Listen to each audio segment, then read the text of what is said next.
A sensational Newcastle performance, and Newcastle manager Eddie Howe is with us now.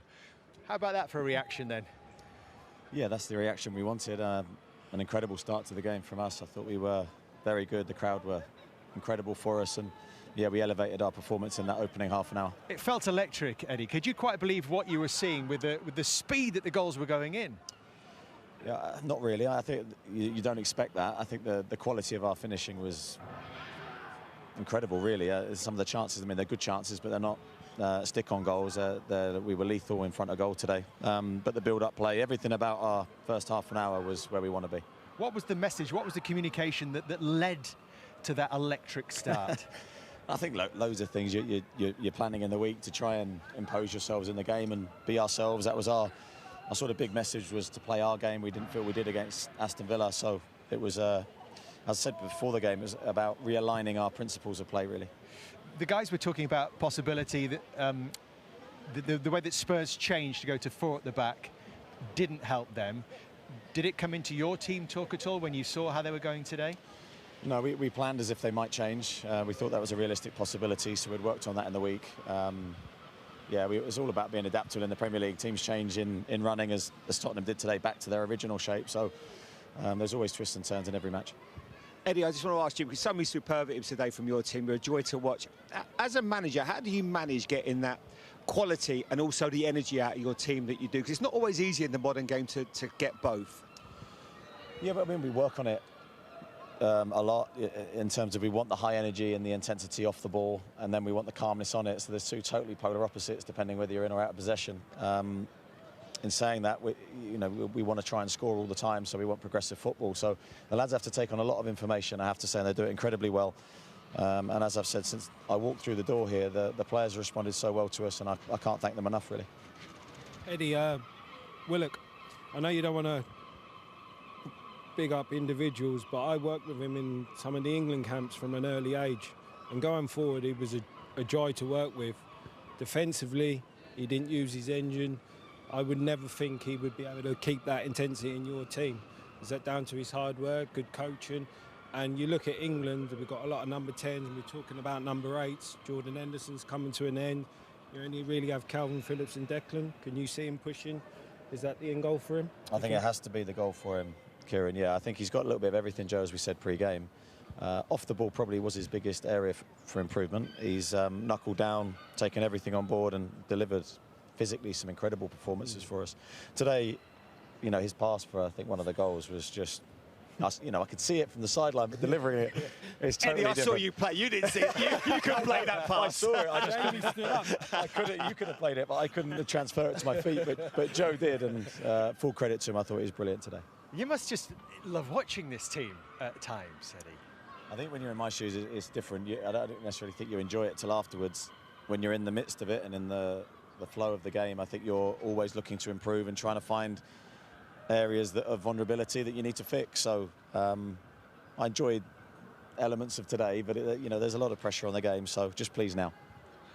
Eddie, I don't have a question as such, but I've not watched a lot of football this season, and being here today, watching your team and how you've coached them, and seeing how they've performed. I know it's against my former team, but that was a honour to watch, and that's today 90 minutes has made me fall in love with football again, so thank you for that. That's really kind, and I think that's what we try to do to everyone that comes to the stadium in terms of with a Newcastle perspective, is try and get them to be proud of the team and enjoy the football that we're trying to produce, and the players have to take all the credit for what they've given today. You know what they're thinking now? The fans are going home saying, we've done it, we're in the Champions League. What would be your message to them and to your team? Well, my first message to the players after was Everton, and that's on Thursday, and we had a difficult experience there last year in very similar conditions where we went a similar stage of the season, so we know how difficult that game's going to be. So we'll focus and energy now onto that one. All right, enjoy it. Thank you. Everyone certainly enjoyed this today, Eddie. Thank you very much. Enjoyed your watch, Eddie. Thanks, lads. Well Appreciate done. it. Brilliant. Thank you. Cheers, Jamie. Nice to see you. That's Eddie Howe. That was quite some statement, Danny. No, it's true. Obviously, it's no secret that I've been away from football, and I've deliberately not watched any football. I didn't watch any of the World Cup, and it was only until the other night I watched City in the Champions League, and watching it and listening to the music is when I started to think, okay, I miss it. And you know, I haven't been in a stadium for a long time, and obviously the feelings of, you know, I love football is obviously a lot to do with the atmosphere, but just seeing how they've played football, and you know, that feeling after 3 points is yeah, it's just reignited some feelings within myself. So yeah. Kieran Trippier, Danny's just talking, your former teammate, is just talking about how this has made him fall in love with football all over again.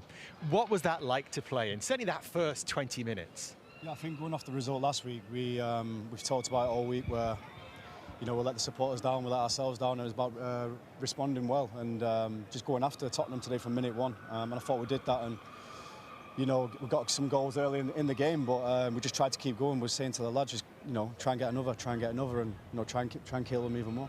How does that actually work in theory? When you talk about going after a team, what does that actually mean? Starting from the front, you know, with Alex, Joe Linton and Murphy, they've got legs, they've got energy, and I think we've shown throughout the season we want to be on the front foot, we want to press, we want to go toe for toe with everybody in the league, and you know, we knew there were going to be mistakes in their side today, and you know, we was there to be clinical and yeah, put the game away. You gave us a lot of good feedback before the start of the game, so we bigged up Isak. We bigged up Isak because of what you told us, and watching him was a joy. He can come, he can link the play, he can go long. He's got a bit of everything. He really, like you said, the fans are going to take to him when he has a season behind his belt, and what a fantastic addition to your squad when he's fully fit and gets games under his belt. Yeah, I was saying to you before the game, he's one of those players where he comes short, he's strong, he's quick, and today I thought he was unbelievable. And you know, same before the game as well with Wilson. You know, it's good competition, it's healthy competition, and we've got the right balance in this squad with the togetherness, and you know, nobody complains when they don't play. You see Wills come on, he scores. It'll take you a long way, that real togetherness, and we're showing that throughout the season. I know we don't want to talk about it, Kieran. Players always talk about one game at a time, but can you imagine this place on a Champions League night? You know, we shouldn't, like I've said plenty of times, we shouldn't be scared to say we want to play Champions League football. You know, we knew how big it was today against Tottenham. You know, the games are running out, and you know, we've got another game around the corner, so we need to be ready for that. But yeah, you know, this club will be bouncing, the stadium will be bouncing if we can bring Champions League football there. We had a chat with Eddie earlier on, and I've watched Eddie many times as a coach and a player at Bournemouth. Just give us an insight into what is he like, because the job he's doing here is just phenomenal. Yeah, luckily I've played for him before, so when I signed, I knew what he demanded in training, off the pitch. But you know, you look at the players that was there before the takeover. You know, Joe Linton, Murphy, Miggy, they've done unbelievable, and that comes down to the gaffers coaching. You know, making them believe again how good they actually are and what they can bring to the team to help us push forward, and they've shown that, and I think they've been unbelievable this season. Just a word on the atmosphere as well, Kieran. It was deafening in the stands. Can you actually hear each other on the pitch? Yeah, you can hear each other, but you know, the fans have been unbelievable all season. I think you don't realise how unbelievable they are when you actually play for the club. You know, since I've arrived, they've been incredible, home and away. Obviously, that helps with the positive results, so long may that continue. And how does that compare with the other great clubs that you've played for previously? And this kind of hostile atmosphere that you're able to create? Yeah, for me, this one, this club and Atletico is it's mental, isn't it? I think, you know, Newcastle and Atletico are obviously the best supporters that I played for, but Newcastle just take it to another level. It's not quite done, though, is it, in terms of Champions League? No, it's not. Or is it? As I said before, we shouldn't be shy to say that we want to play Champions League. I agree. We knew how big today was against Tottenham. You know, they're right behind us. So, you know, I was speaking to Dan before the game, saying it's a massive game. We need the 3 points, and we shouldn't be shy to say we want to play it. And just one final word on your former club. Did you sense before the game and during the game that there was a vulnerability about them? Yeah, definitely. You know, you see they're going through a difficult moment, and we were saying before the game, just get after them. You know, we used the crowd. We knew that would win the ball high up and try and score goals, and I think we did that. Trips, obviously, great performance today. Your set pieces were a little bit poor for your standard, Trips. But no, obviously, well done. And yeah, I'll come and meet you next Sunday for a few drinks now. I can't beat that. I can't top that. Away you go, Kieran. Thank you very much. Where's my invite? See you later. See you later.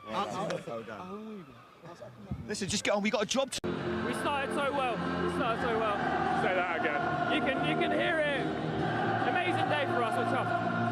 It's just a moment, Joe, isn't it, for looking around and drinking it in. I can't hear you. What did you say? It's too loud. It's a moment for looking around at these supporters and just drinking it in. Yeah, it's amazing, man. I feel like it's the best stadium in the world. We've got the best fans in the world. It was a terrific performance today. We're really happy. I can't hear you either, by the way. Yeah, I can't hear you either. Jacob, the second one. You look surprised. I wasn't surprised. I was just happy to see it go in. And yeah, when I struck it, I knew it was a clean strike. So yeah. You've been such an important part of this squad, such a valued part of this squad, and it feels like right now you're having your moment in the sun when you're really, you're starting games, making massive contributions. What does it mean?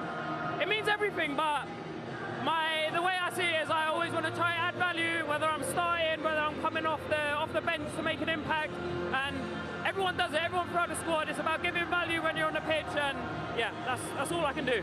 So along with your second goal, another contender for moment of the match, the pass for the fourth goal, Joe.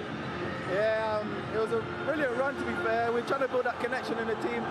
We work on phases of play, and that was one of our phases in play in training before, so I was happy it came off, to be honest. Listen, your teammates from the Gallagher, go and get there. Thank you.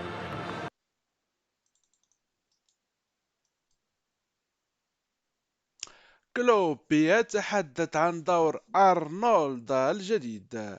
أكد يورغن كلوب مدرب ليفربول المنافس في الدوري الإنجليزي الممتاز لكرة القدم يوم الجمعة أن الدور الجديد الذي يقوم به الظهير الأيمن ترينت ألكسندر أرنولد ليس منقوشا على الحجر، وأن التأقلم في الدور الجديد يمثل تحديا بالنسبة للفريق.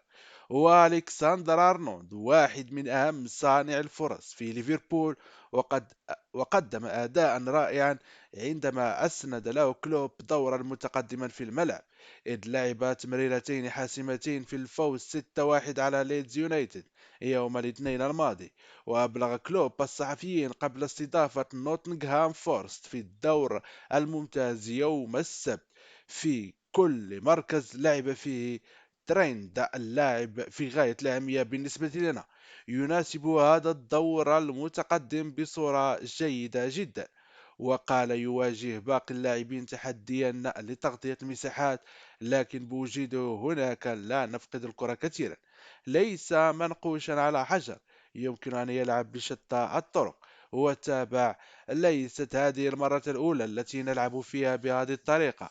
ترينت لاعب ذكي، الأمر يتعلق بأكثر من بطريقة إعدادنا. ولم يؤكد كلوب ما إذا كان اللاعب البالغ عمره 24 عاما سيوصل للقيام بهذا الدور، مشيرا إلى أن ذلك ليس حلا لكل مشاكل كرة القدم التي يعاني منها الفريق هذا الموسم. ويسعى ليفربول ثامن الترتيب إلى استغلال الدفعة المعنوية التي حصل عليها بالفوز على ليدز عندما يستضيف فورست المهدد بالهبوط، وبعدما كان يسعى لتحقيق رباعية من الألقاب لا سابق لها الموسم الماضي. تعرض ليفربول لموسم محبط، إذ يبتعد بفارق 9 نقاط عن المربع الذهبي. وقال كلوب إنه موسم غريب ومتوسط جدا حتى الآن، لكننا حققنا نتائج هي الأكبر في تاريخ النادي. قدمنا أفضل أداء لنا طوال الموسم أمام ليدز. وأضاف: لا يمكنني أن أضمن النتيجة، لكن علي أن أضمن المستوى، وهذا ما علينا فعله الآن.